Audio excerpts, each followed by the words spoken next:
Caridon Electronics. Ito na naman, may bago tayong nagawa. Natapos order ito sa atin.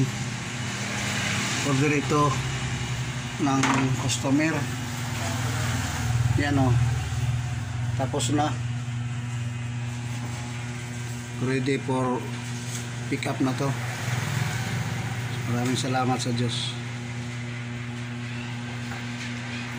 Ito pala ang ano niya, sa adapter niya. Pwede din tayo gumamit ng battery, 12 volts na battery dito. Maghanda lang tayo ng ganitong connector, ilagay natin sa battery. Pero ito ngayon, adapter ang gamit natin na 12 volts. Tapos dito ang control natin, yan ang blower sa ilalim. Yan lang siya kasimple mga Caridon Electronics. Maraming salamat sa Diyos.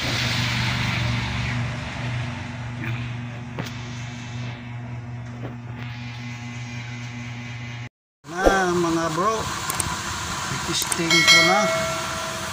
ko na ang bago kong ginawa na use oil stove. Use oil. Yan o, patak-patak lang siya. Yan, sigad. Okay.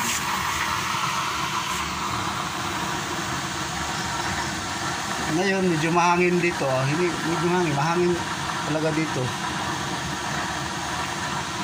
Kaya minsan ang apoy niya parang may pula. Pero blue flame yun. Blue flame yan siya. Kaya lang may makita tayo na pula o red dahil may hangin na pumasok sa labas. Dali sa labas. Yan.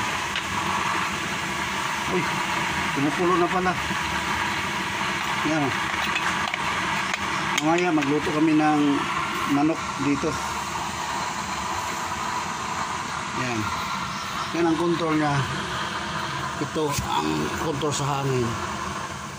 Yan.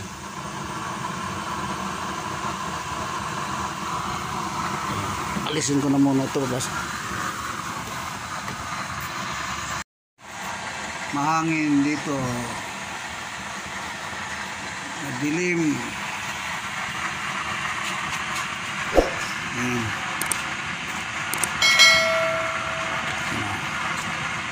Walang ilaw. Kaya ano siya, may mapula siya dahil sa hangin na pumasok galing sa labas. Look mo na.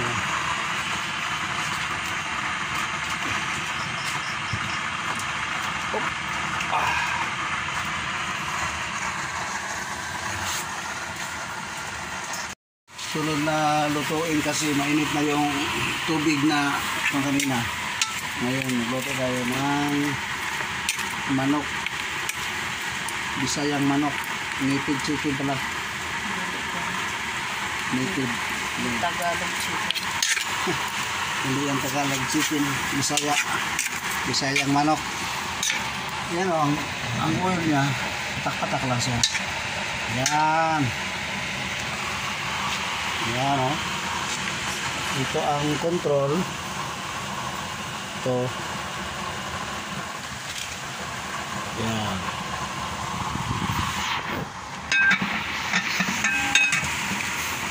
Pero hindi na lang natin hintayin na matapos yun kasi yan, tagal. Medyo mahangin lang sa amin ngayon. Kalakas ng hangin. Ano, kalakas. Yun. Kaya napula ang apoy niya.